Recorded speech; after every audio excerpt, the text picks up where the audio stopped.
안녕하세요. 저는 현재 그동안 살면서 누구한테 피해준 적 없이 정말 열심히 살아왔다고 생각했었어요. 그런데 저에게 왜 이런 가슴 아픈 시련을 주는 건지 모르겠네요.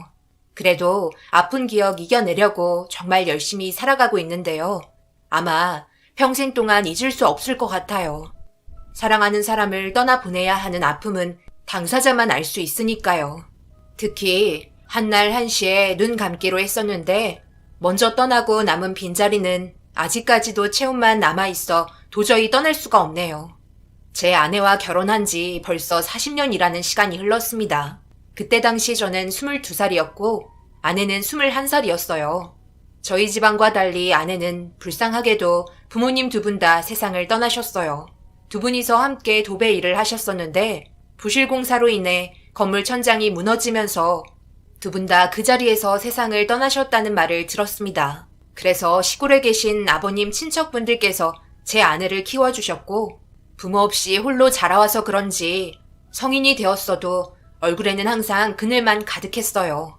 그런 모습이 첫 만남 때 저에게는 다른 여자와 달리 색다르게 다가왔고 부모님이 운영하시던 식당에 일자리를 구하려 왔던 아내에게 도움을 주고 싶어 부모님을 설득시킨 뒤 저와 함께 식당에서 일을 하게 되었고 그렇게 시작된 인연이 연인 사이로 발전하면서 결혼까지 이어졌어요. 그리고 한자리에서 아내와 40년이라는 시간 동안 식당을 운영하며 살아왔습니다. 그런 삶 속에 아내와 함께한 모든 순간순간이 행복했고 아내의 어두웠던 얼굴빛이 밝아지는 모습을 보면서 저 또한 보람을 느끼고 있었어요. 그런데 물 한 방울 안 묻히고 편하게 살아갈 수 있도록 만들어주지 못해서 그런 건지 그저 나이를 먹어서 누구나 오게 되는 건강 문제가 좀 더 빨리 온 건가 싶어 안 좋아지는 건강 문제에 병원을 찾았는데 충격적이게도 아내의 몸에 문제가 생겼다는 걸 알 수 있었고 직장암 판정을 받게 되면서 저희 집안이 휘청거릴 정도로 위기가 찾아왔습니다. 그래도 항암 치료 받으면 좋아질 수 있다는 의사의 말에 다음날부터 입원을 하게 되었고 하루라도 빨리 몸이 좋아져 그동안 가지 못했던 여행이나 자주 다니며 요양하기로 했었어요. 하지만 이 또한 제 욕심이었는지 점점 말라가는 아내의 모습이 안쓰러웠고 항암 치료 받으며 괴로워 눈물을 흘리던 아내를 꽉 껴안아 주었네요. 이때 저도 모르게 하늘을 원망하게 되더라고요. 왜 하필 제 아내인지 아직 행복하게 해주지도 못했고 매일 식당 일에 치여서 제대로 된 여행조차 떠나지 못했는데 현실에서 벗어나지 못하고 속으로만 계획했던 게 후회로 밀려오고 말았습니다. 이런 불행이 모든 걸 산산조각 내면서 너무 괴로워 결국 20년간 끊었던 담배를 입에 물었네요. 두 번 다시 담배는 입에 대지 않겠다고 아내와 약속했지만 극도의 스트레스를 해결할 수 있는 방법을 찾지 못해 정신적으로 너무 힘들었어요. 이런 모습을 지켜보고 있었던 막내딸에게도 미안한 마음만 들었습니다. 저는 괜찮아요. 지금 결혼이 문제가 아니잖아요.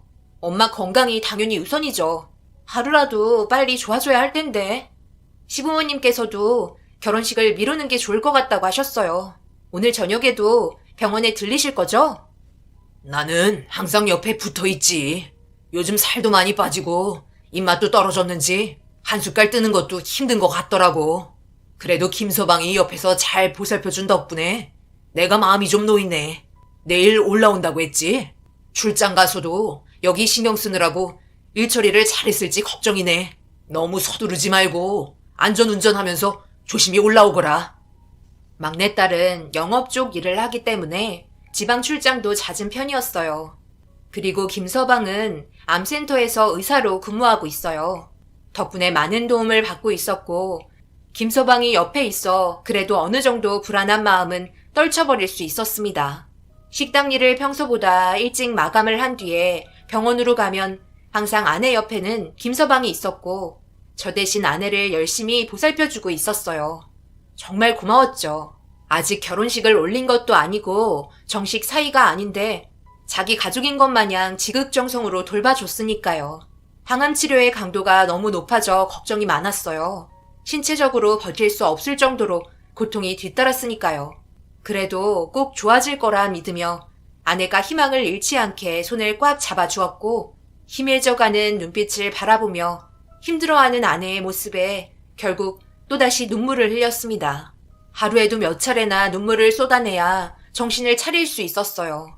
저 또한 그만큼 버티기가 힘들었고 거친 숨을 내쉬며 겨우 한마디 건넨 말은 결국 마지막이란 걸 느낌으로 알 수 있었고 제발 떠나지 말아달라고 애원했어요. 먼저 떠나면 혼자 남겨진 저는 살아가지 못할 거라고 곁에 있어달라며 오열을 했지만 아내는 옆에 있어주지 못해 미안하다며 사랑한다는 말을 끝으로 결국 이 세상과 작별을 하고 말았습니다. 출장 갔다가 올라오던 도중 소식을 듣게 된 막내딸 또한 전화통화 도중 오열을 하였고 장례식장에서 큰딸과 막내딸은 자기 엄마와 함께 있던 그동안의 추억들 때문인지 떠나보낼 수 없다며 놓아주려 하지 않았어요. 사랑하는 사람을 떠나보내야 한다는 건 견디기 힘들 정도로 괴로웠고 그 시간에서 벗어나고 싶은 마음뿐이었어요. 얼마나 힘드시겠어요. 어떤 위로의 말도 도움이 안 되시겠지만 힘내시길 바랄게요. 아마 좋은 곳으로 떠났을 겁니다. 감사합니다. 그래도 이렇게 찾아와 주시니 많은 힘이 되네요. 제 아내가 지금까지 버틸 수 있었던 건 김서방이 옆에서 보살펴 줬으니 가능했던 것 같아요. 모두가 노력했던 거에 비해 결과가 좋지 않으니 안타깝기는 하지만 어쩌겠어요. 최선을 다했잖아요. 이걸로도 충분합니다. 더 이상 후회 없고 앞으로 저희 딸들과 좋은 날만 다가올 수 있게 만들어 나가야죠. 장인어른 죄송합니다. 최선을 다했지만 결과가 좋지 않아 제가 장인어른 볼 면목이 없습니다. 괜찮네. 자네는 최선을 다하지 않았나? 그거면 충분하네. 다른 병원 갔으면 내 아내는 더 빨리 세상을 떠났을걸. 여기까지 끌고 온 것도 대단한 거니 더 이상 마음 아파하지 말게. 그동안 정말 고마웠네. 모두의 위로를 받으며 장례식장은 아무런 문제 없이 무사히 끝마칠 수 있었고 몸과 마음은 힘들지만 그래도 현실에 놓인 일들을 처리해야 하기 때문에 정신줄 놓지 않고 막내딸의 결혼식을 서둘러 추진하기로 했어요. 그렇게 막내딸과 김서방은 예정됐던 결혼식을 진행하기 위해 다시 날짜를 잡았고 이것저것 많은 걸 준비하고 있었는데 아무래도 의견 충돌이 있어서 그런 건지 잠시 식당에 들러 일손을 도와줄 때 서로 통화하는 걸 듣게 되었는데 사소한 걸로도 다투는 것 같아 걱정스러운 마음에 전화를 끊자마자 무엇 때문에 그런 건지 이유를 물어봤네요. 그런데 다툴 일이 아닌 거 가지고 의견 충돌이 생기니 참 난감하더라고요. 신혼집에 들어갈 가구 문제였고 처음 결정한 걸로 주문을 했었는데 김서방이 갑자기 말을 바꿔서 난감하다는 말을 늘어놓기 시작하면서 이해되지 않는 듯 고개를 저었습니다. 요즘 사소한 걸로도 많이 다투게 되는데 별 문제 아닌 것도 꼬투리 잡으니까 짜증이 올라오더라고요. 엄마 돌아가시기 전에 벌써 주문 결제까지 다 해놓은 상태인데 갑자기 취소하겠다고 하니 얼마나 난감하겠어요. 맞춤 제작이라 업체에서는 환불도 안 된다고 하는데 무조건 막무가내로 들이닥치니 저도 모르게 화가 올라오면서 짜증을 내게 되었네요. 그냥 딴 사람 같다는 느낌이 들어요. 이 결혼해야 하는 게 맞는 거겠죠? 아빠 생각은 어때요? 당연히 김서방이 아무 이유 없이 바꾼다는 건 잘못된 행동인 건 맞다만 그렇다고 자기가 원하지 않는 가구를 돈을 주고 사기에는 아까우니 더욱더 그런 것 같은데 일단 업체와 대화를 해보는 게 가장 좋은 방법일 것 같구나. 그리고 김서방이 우리 얼마나 많이 도와줬니? 밤잠 안 자며 옆에 있어주기도 했었잖아. 보통 사위가 대접받으려 하지 도움을 주려 하진 않잖아. 아버지 주위에도 비슷한 사례가 있었는데 장모가 몸이 안 좋아도 안부 전화도 하지 않더라고. 그만큼 요즘 시대에는 서로 어려운 건 맞는 것 같다. 그런데 김서방은 어떻게 했어? 옆에서 자기가 할 수 있는 범위 내에서 최선을 다했잖니?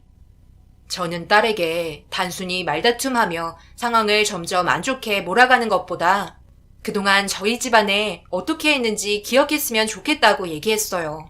곰곰이 생각하던 딸은 좋은 게 좋은 거라고 자기가 한 발 물러나겠다면서 풀어나가려 했고 그런 딸에게 처음부터 모든 게 맞을 수 없다며 많은 격려를 해주었습니다. 저도 아내와 40년이라는 시간을 살았었지만 항상 의견 충돌이 생겼었는데 고작 몇 년 알게 된 걸로 그 사람의 성향을 파악하는 건 어려운 부분이잖아요. 그래서 제가 겪은 경험을 토대로 딸에게 조언을 해주니 잘 듣더라고요.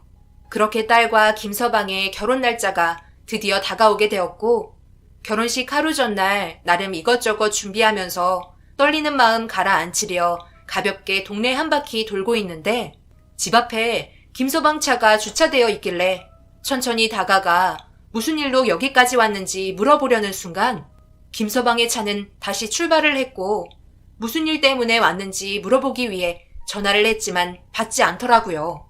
별일 아니니까 그냥 돌아갔겠지 생각하며 집으로 들어가려 하는데 사부인에게 전화가 걸려와 무슨 일인가 싶어 전화를 받았습니다. 무슨 일 있으신가요? 지금 시간이 전화할 시간은 아니라서요. 방금 김서방이 집 앞에까지 왔다가 다시 돌아갔네요. 그래요? 만나지는 않았고요. 하루 종일 무슨 할 말이 있는지 불안해하길래 왜 그런 건지 물어보니 사돈어른 만난다길래 무슨 일인가 싶어 전화해봤네요. 아무 일 없는 거예요? 제 아들이 계획에 없는 일정은 웬만해서 만들지 않거든요. 사부인의 말에 무언가 있는 듯해 통화를 끝내고 김서방에게 전화를 걸었어요. 하지만 받지 않았고 의문의 행동들만 남긴 채 그렇게 다음날 결혼식을 진행하게 되었네요. 김서방의 얼굴을 보자마자 전날에 찾아왔었냐고 물어보니 그냥 잠시 들리려다가 불이 꺼져 있어 주무시는 것 같아 돌아갔다며 별일 아니라고 말을 흘리면서 다른 분과 인사를 나누고 있었어요. 그런데 사부인의 표정이 계속해서 좋지 않더라고요. 얼굴빛이 창백하고 체한 것 같은 표정이라 사돈어른에게 상황을 물어보니 아침부터 그랬다며 결혼식 진행을 걱정하고 있었습니다. 그렇게 애지중지 키운 막내딸과 사진도 찍고 축하해주러 찾아오신 분들에게 밝게 인사를 하고 있는데 딸에게 전화가 왔어요. 파우더룸에서 간단하게 화장할 수 있는 파우치를 놓고 왔다며 갖다 달라고 부탁하길래 결혼식 진행 시간도 얼마 남지 않아 급하게 파우더룸으로 향했어요. 그렇게 파우치를 챙겨 나가려고 하는데 문고리에 누군가 복주머니를 걸어놨더라고요.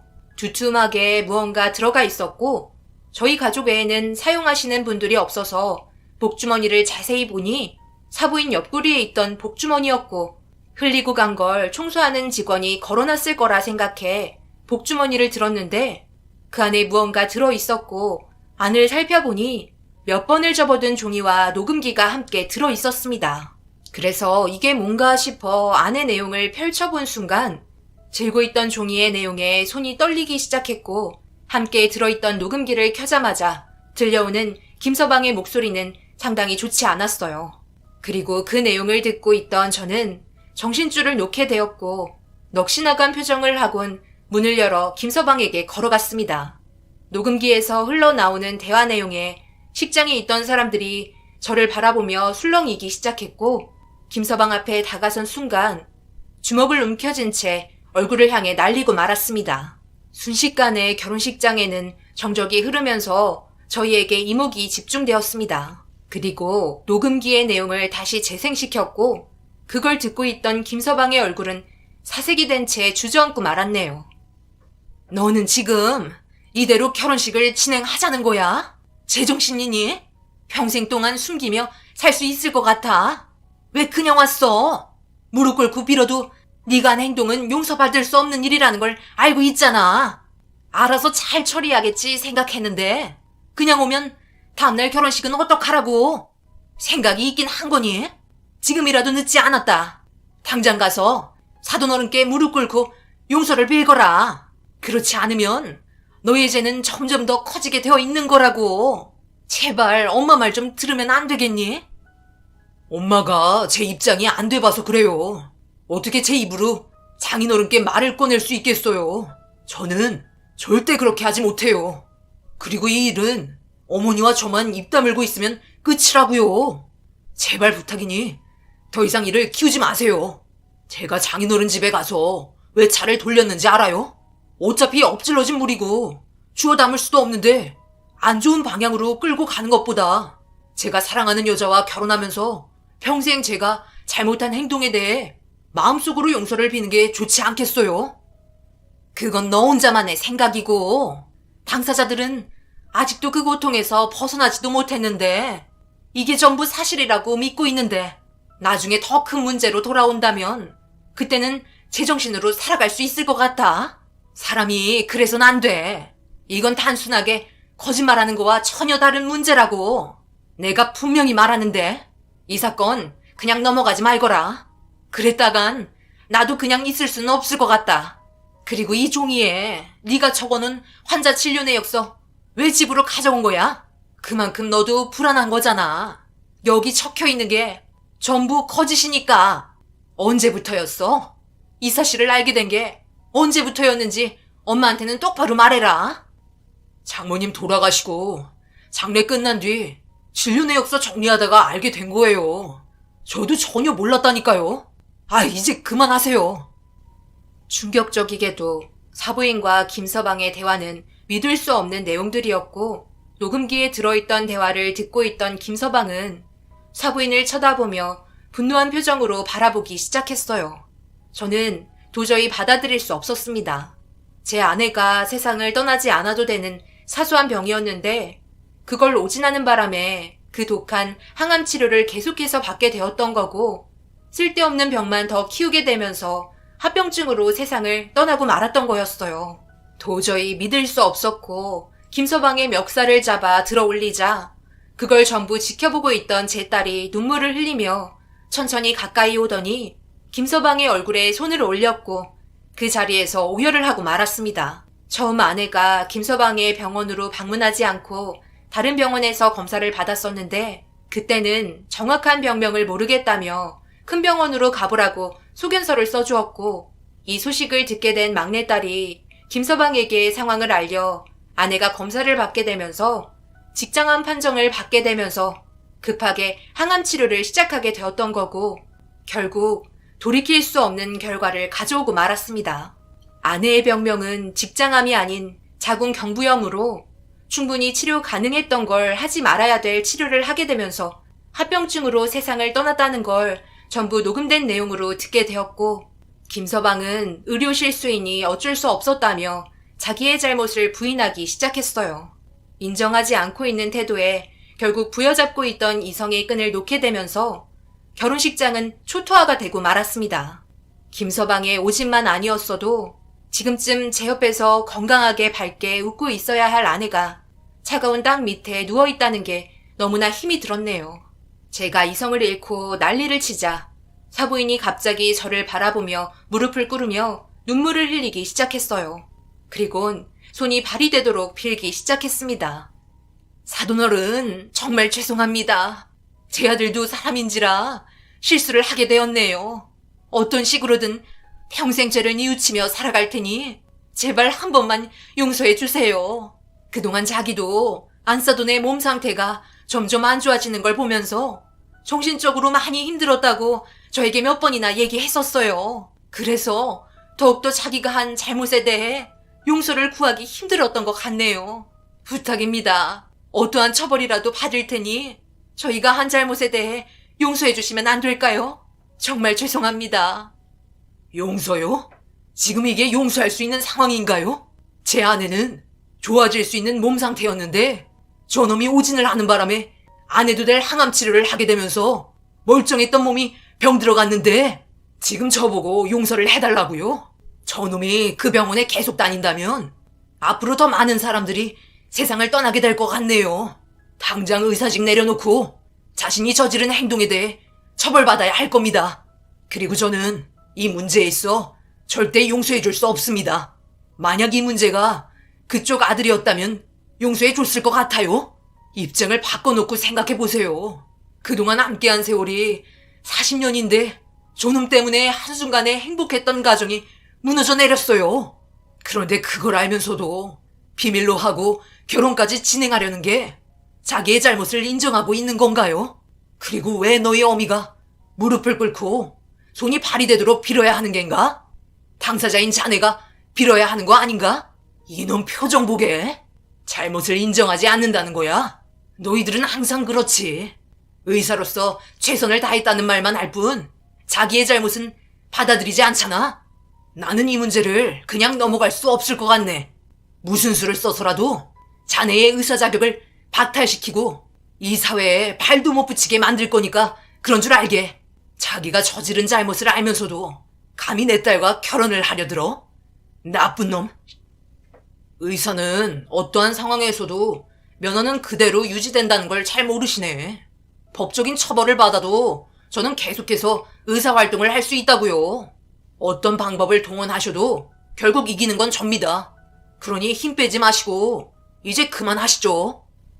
자기 잘못을 인정하는 게 아닌 되려 큰 소리를 치면서 의사 면허를 즉각 박탈할 수 없다며 오랜 기간 소송을 해도 소용없을 거라고 저보다 더 난리를 치기 시작했고, 오지는 했지만 자기 또한 최선을 다해서 노력했기 때문에 후회 없다고 제 앞에서 고개를 치켜들고 달려들었어요. 사부인은 정신 나갔냐고 난리를 치며 말리기 시작했지만 결국 결혼식장은 물거품이 된 상태로 몸싸움까지 벌어지면서 전부 다 경찰서로 향하게 되었습니다.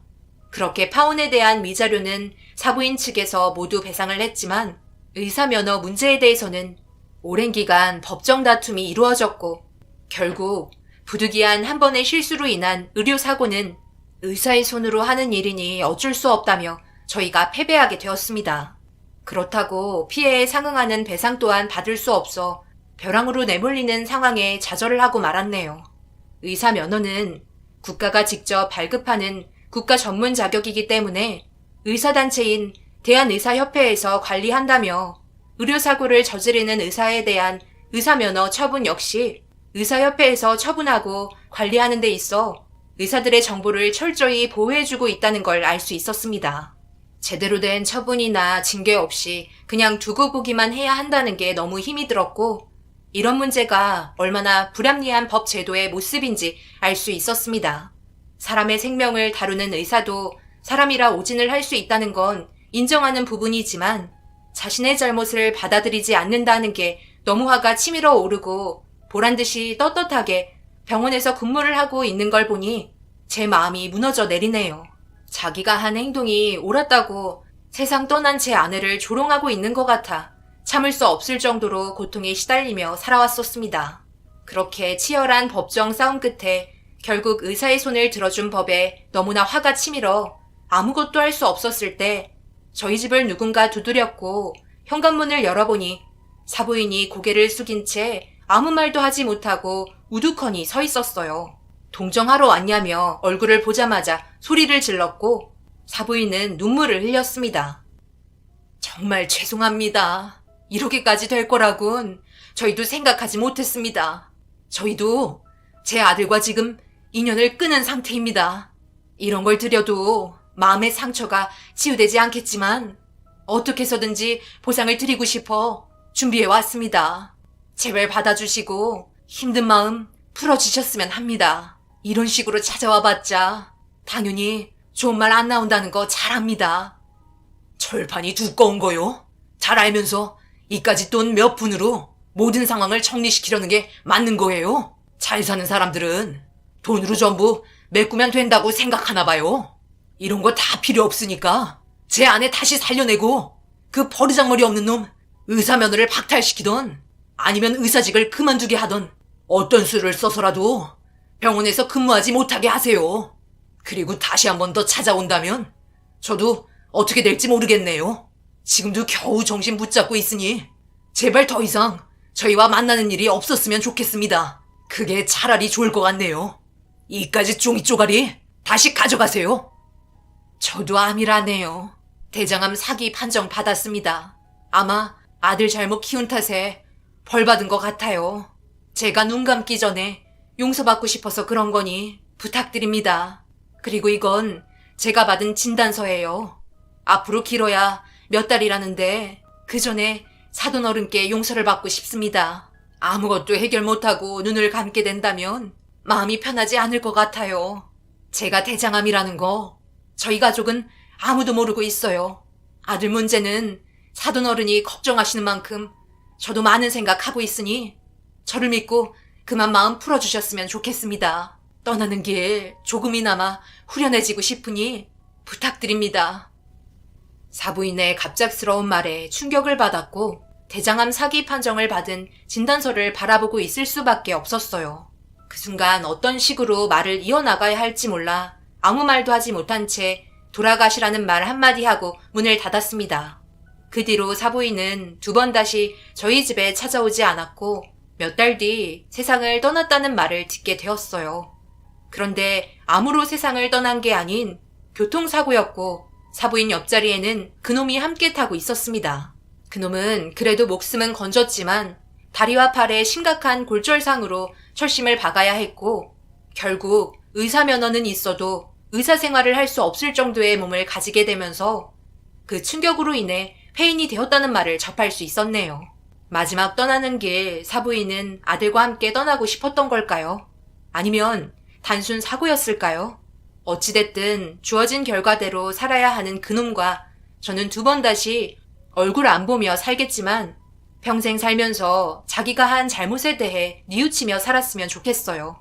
제 막내딸이 아직까지도 오진으로 인해 세상을 떠난 점에 있어 충격에 벗어나지 못하고 있습니다. 시간이 많이 필요해 보일 정도로 심각한 상태로 하루하루 살아가고 있어요. 저희 가족이 다시 예전처럼 웃을 수 있는 날이 올까요? 신이 아닌 사람이니까 당연히 실수할 수 있습니다. 하지만 그 실수를 뒤집을 수 있었던 기간도 충분했었고 자신이 내린 검사 결과에 대한 자만심이 아닌 몇 번을 검사하고 또 검사해서 정확한 진단을 내리는 것 또한 의사의 임무라고 생각합니다. 그런데 그냥 한 번 보고 무조건 자기 말이 맞으니 밀고 나가는 건 문제가 있다고 생각되네요. 분명 저 말고도 엄청나게 많은 분들이 오진으로 인해 겪게 되는 어려움들이 있을 거라 생각합니다. 그런 상황에 있어 아무것도 하지 못하는 건 힘없는 저희들이네요. 하루빨리 법이 바로 잡혔으면 하는 바람입니다. 제 사연 들어주신 분들 정말 죄송합니다. 제 아내가 너무 억울하게 세상을 떠나게 돼서 마음이 아파 여러분들께 하소연을 했네요. 좋은 날만 가득하셔야 하는데 무거운 마음 안겨드려 죄송할 뿐입니다. 오늘 하루 마무리 잘 하시고 하시는 일 모두 잘 되셨으면 좋겠습니다. 저 또한 저희 딸들과 열심히 살아보겠습니다. 감사합니다.